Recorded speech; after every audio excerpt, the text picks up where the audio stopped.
이 시간 우리에게 주신 하나님의 말씀은 요한복음 14장 22절에서 31절 말씀입니다. 제가 있는 성경으로 신약 173면에 있습니다. 요한복음 14장 22절에서 31절 말씀 한 절씩 교도하겠습니다. 가룟유다인 아닌 유다가 이르되 주여 어찌하여 자기를 우리에게는 나타내시고 세상에는 아니하려 하시나이까.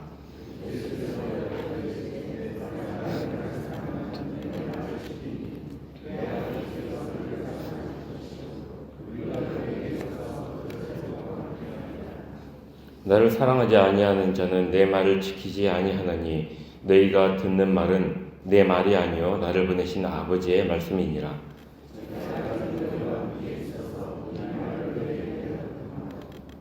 보혜사 아버지께서 내 이름으로 보내실 성령 그가 너희에게 모든 것을 가르치고 내가 너희에게 말한 모든 것을 생각나게 하리라.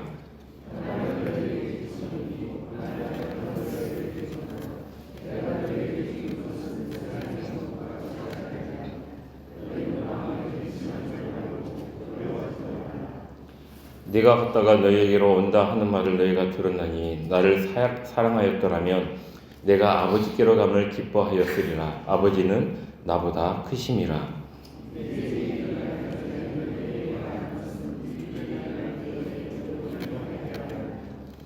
이후에는 내가 너희와 말을 많이 하지 아니하리니 이 세상에 임금이 오겠음이라. 그러나 그는 내게 관계할 것이 없으니 오직 내가 아버지를 사랑하는 것과 아버지께서 명하신 대로 행하는 것을 세상에 알게 하려 함이로라. 일어나라 여기를 떠나자 하시니라. 아멘. 예수님의 사역은 자신이 아닌 하나님을 드러내는 사역이었습니다. 그분의 말씀처럼 나를 본 자는 아버지를 보았거늘 이라고 말씀하신 만큼 예수님은 가장 충실하게 그리고 가장 온전하게 하나님을 반영하셨죠. 그러나 제자들은 눈에 보이는 것 그 이상을 보지 못했습니다. 이 제자들은 눈에 보이는 예수님의 표적 그 너머에 있는 보이지 않는 뜻을 발견하지 못했죠. 그들은 예수님의 말씀과 예수님이 행하시는 기적을 통해서 위대한 교사로서의 예수님, 선지자로서의 예수님, 그리고 혁명가로서의 예수님, 치유자로서의 예수님을 보고 거기서 만족하거나 거기서 그치면 안 되었습니다. 하지만 제자들은 그 이상을 나아가지는 못했습니다. 요한복음이 말씀하고 있는 최고의 믿음은 보지 않고 믿는 것입니다. 보이지 않는 것을 믿는 것이죠. 직접 보지 않고 말씀만 듣고도 보이지 않는 것의 실제를 인정하는 겁니다. 히브리서 기자도 이것을 믿음으로 정의를 하고 있습니다. 히브리서 11장 1절을 보면 믿음은 바라는 것들의 실상이요 보이지 않는 것들의 증거다라고 말씀하죠. 이제 곧 보이는 예수님이 가시고 보이지 않는 성령님이 오실 겁니다. 앞으로 성령님을 통해 제자들은 예수님을 더 잘 이해할 수 있게 될 것이고 예수님의 말씀을 더 잘 깨달을 수 있게 될 것입니다. 이 오늘 말씀은 예수님이 가시고 보혜사인 성령이 오심으로써 제자된 자들에게 어떤 유익이 주어질 것인가에 대해서 말씀을 합니다. 예수님이 말씀하고 계시는 유익은 총 5가지예요. 첫 번째가 뭐냐면은 첫 번째는 깨달음입니다. 26절 말씀을 보면 보혜사 곧 아버지께서 내 이름으로 보내실 성령 그가 너희에게 모든 것을 가르치고 내가 너희에게 말한 모든 것을 생각나게 하리라 라고 말씀합니다. 이제 예수님이 가시면은 더 이상 예수님의 말씀을 직접 듣거나 직접 질문하거나 직접 배울 수 없게 되겠죠. 하지만 예수님은 제자들에게 근심할 필요가 없다고 하십니다. 왜냐하면 하나님 아버지께서 보혜사를 보내주실 것이기 때문입니다. 예수님은 그 보혜사를 가리켜서 성령이라고 말씀합니다. 그런데 여기서 우리가 오해해서는 안 되는 것이 있죠. 성령, 그가 너에게 모든 것을 가르치고 내가 너에게 말한 모든 것을 생각나게 하리라 라는 이 말씀을 문자적으로 해석을 해가지고 성령님이 세상에 존재하는 모든 것을 다 가르치시기 때문에 학교에 보내지 않아도 믿음만 좋으면 성령님이 다 알게 하실 것이다 라고 생각해서는 안 된다는 겁니다. 성령님이 모든 것을 가르치신다는 것은 예수님이 제자들에게 말씀하신 그 모든 것을 깨닫게 해준다는 말씀입니다. 때문에 모든 성도는 성령의 사람이 되어야 되고 모든 교회는 성령의 교회가 되어야 합니다. 그때 우리는 예수님의 사람이 될 수 있고 예수님의 교회가 될 수 있는 거죠. 예수님이 가심으로 얻게 되는 두 번째 유익이 뭐냐면 바로 평안입니다. 27절 말씀입니다. 평안을 너에게 끼치노니 곧 나의 평안을 너에게 주노라. 내가 너에게 주는 것은 세상이 주는 것과 같이 아니하니라. 너희는 마음에 근심하지도 말고 두려워하지도 말라라고 말씀합니다. 평안은 히브리어로 샬롬이죠. 예수님이 이 땅에 오신 목적은 샬롬의 세상을 창조하기 위함이고 그것은 선지자들이 기대했던 메시아의 역할이자 새 창조 시대의 축복 가운데 하나였습니다. 하나님과 사람과 피조물이 하나님이 본래 만드신 창조의 질서에 따라 그리고 창조의 리듬에 맞춰서 서로가 서로에게 성실하는 것, 서로가 서로의 생명을 풍성하게 하는 상태, 이 상태를 바로 샬롬이라고 합니다. 우리가 일반적으로 아는 그저 평안의 상태를 훨씬 더 뛰어넘는 개념이 바로 샬롬입니다. 그런데 죄와 사망이 들어와서 이 샬롬이 깨어졌죠. 샬롬 대신에 전쟁과 같은 삶이 전개가 되었습니다. 하나님과도 원수가 되었고 이웃과 피조 세계와의 관계도 무너졌습니다. 예수님의 가심은 이 샬롬의 회복을 위한 것이었습니다. 세상이 주는 평안은 죽음을 이기는 평안이 아니라 죽음의 현실에 눈 감게 하는 평안입니다. 그러나 주님께서 성령을 통해 주시는 평안은 고난 속에서조차 누리는 평안이고 고통 속에서도 절대 사라지지 않는 평안입니다. 예수님께서는 제자들에게 세상의 것과 다른 주님의 평안을 줄 것이니 마음에 근심하지도 말고 두려워하지도 말라라고 말씀합니다. 세 번째 유익은 바로 기쁨입니다. 28절 말씀입니다. 내가 갔다가 너희에게로 온다 하는 말을 너희가 들었나니 나를 사랑하였더라면 내가 아버지께로 감을 기뻐하였으리라. 아버지는 나보다 크심이라 라고 말씀하죠. 예수님의 제자들이 예수님의 가심의 의미를 알고 그분을 사랑하고 믿었다면 근심하거나 두려워하지 않고 오히려 기뻐했을 것이라고 말씀합니다. 예수님이 아버지께로 가시는 것이 왜 제자들에게 기쁨을 주는 이유가 될까요?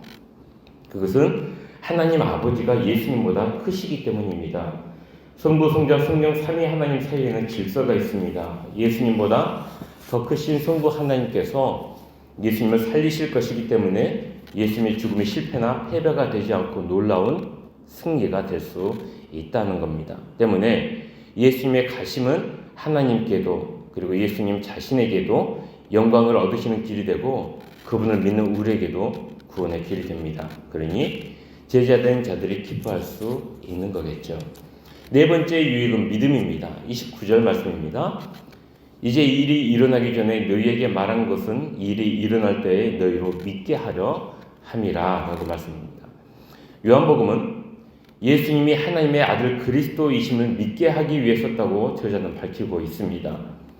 예수님의 이름을 믿을 때 영생을 얻을 수 있기 때문입니다. 제자들은 지금 예수님이 계시는 동안에는 예수님을 오해하고 있습니다. 믿기는 믿었는데 언제든 시험이 오면 넘어지고 포기할 수 있는 수준의 믿음입니다. 하지만 예수님이 가시고 성령이 오시면 성령이 주시는 깨달음으로 인해 예수님을 새롭게 이해하게 되고 진정으로 믿게 될 것입니다. 실제로 오순절 성령 강림 사건 이후에 제자들은 목숨을 걸고 예수님을 증거하게 되죠. 예수님이 지금 하시는 이 모든 말씀과 노력은 다 제자들의 믿음을 위한 것이었습니다. 예수님의 말씀대로 예수님이 돌아가시더라도 제자들은 낙심할 필요가 없습니다. 오히려 예수님의 말씀대로 그 모든 것들이 이루어졌다는 이 사실로 인해서 제자들은 예수님이 하신 말씀이 하나님 아버지의 말씀인 것을 더 굳게 믿게 될 것이고 예수님의 죽으심에 가져올 모든 결과를 믿음으로 수용하는 사람들이 될 것입니다. 예수님이 가심으로 얻게 되는 마지막 다섯 번째 유익은 바로 사랑입니다. 30절에서 31절 말씀입니다. 이후에는 내가 너희와 말을 많이 하지 아니하리니 이 세상의 임금이 오겠습니다. 그러나 그는 내게 관계할 것이 없으니 오직 내가 아버지를 사랑하는 것과 아버지께서 명하신 대로 행하는 것을 세상이 알게 하려 함이로라 라고 말씀합니다. 이제 예수님과 제자들이 함께 할 날도 얼마 남지 않았습니다. 이 세상의 임금이 올 것이기 때문입니다. 우리가 알듯이 이 세상의 임금은 바로 사탄이죠. 그러나 하나님이 왕으로 보내신 예수님을 인정하지 않고 예수님을 죽이고 자신이 왕 노릇하는 자입니다. 사람들로 하여금 눈에 보이지 않는 세상을 눈에 눈에 보이는 세상을 눈에 보이지 않는 하나님보다 더 사랑하고 숭배하도록 만드는 존재가 바로 이 사탄입니다. 하지만 사탄은 예수님을 죽일 권세도 없고 예수님 안에 거할 수도 없습니다. 그래서 예수님은 그는 내게 관계할 것이 없다라고 말씀을 하고 계신 겁니다. 그러면 사탄으로 인해 예수님이 돌아가신 사건은 우리는 어떻게 보아야 할까요? 예수님의 죽음은 하나님 아버지를 향한 사랑의 결과입니다. 예수님 자신이 죽으려 하지 아니하셨다면 그 누구도 예수님을 죽일 수가 없는 거죠. 아버지께서 명령하신 대로 순종하신 겁니다. 하나님을 반역하고 불순종하는 세상에게 하나님의 사랑이 무엇인지 보여주시기 위해서 직접 죽음의 길을 걸어가신 겁니다. 무엇이 생명의 길이고 무엇이 참 사랑인지 보여주시기 위해 돌아가신 겁니다. 예수님은 나를 사랑하고 내 계명을 지키라라고 명령하시기 전에 자신이 먼저 하나님의 계명을 생명을 바쳐 지키심으로 아버지를 그렇게 사랑하셨습니다. 그러므로 제자들도 이 순종의 사랑을 통해 이 세상의 사랑과 선명한 차이를 드러낼 책임이 있는 겁니다. 예수님처럼 하나님을 사랑하고 예수님처럼 이웃과 피조 세계를 사랑할 책임이 바로 우리에게도 있다는 것이죠. 우리 성도님들, 십자가는 인류를 향한 하나님의 심판임과 동시에 하나님의 선교의 상징입니다. 동시에 그것은 예수님의 사랑의 표현이죠. 이제 이 사실을 증거하는 것이 제자들과 교회의 사명입니다. 보혜사 성령님이 그 사명을 감당하도록 우리를 도우실 것입니다.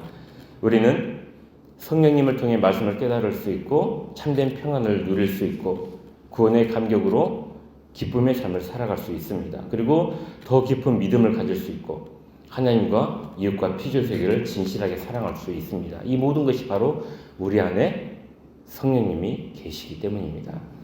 이것이 제자들에게 기대하시는 예수님의 바람입니다. 오늘 하루도 성령 안에서 행하고 성령 안에서 누리는 복된 우리 성도님들의 삶이 되시기를 간절히 기원합니다. 함께 기도하겠습니다. 사랑과 은혜 하나님, 오늘도 말씀 앞에 나오게 하시니 감사합니다. 우리 눈에 보이지 않는 예수님이고 이제 말씀이 남아있지만 그 안에 생명과 승리와 소망이 있음을 믿습니다. 죽기까지 순종하신 예수님의 사랑의 길이 이제는 제자된 우리를 통해 이어지게 하여 주옵소서. 우리 안에 계신 성령님을 통해 말씀에 대한 깨달음과 평안과 기쁨과 믿음 그리고 사랑이 더욱 풍성하게 하시고 그것을 온전히 누리며 살아가는 우리 모두가 되게 하여 주옵소서. 이 시간 우리 주님께 일천번제로 그리고 감사함금으로 올려드립니다. 드리는 손길과 마음과 기도의 제목 우리 하나님 다 아시오매 주님의 때에 가장 좋은 것들로 가장 좋은 방법으로 응답하여 주시옵소서. 여러 가지 질병과 여러 가지 육신의 연약함으로 괴로워가 아파하는 성도들이 있습니다.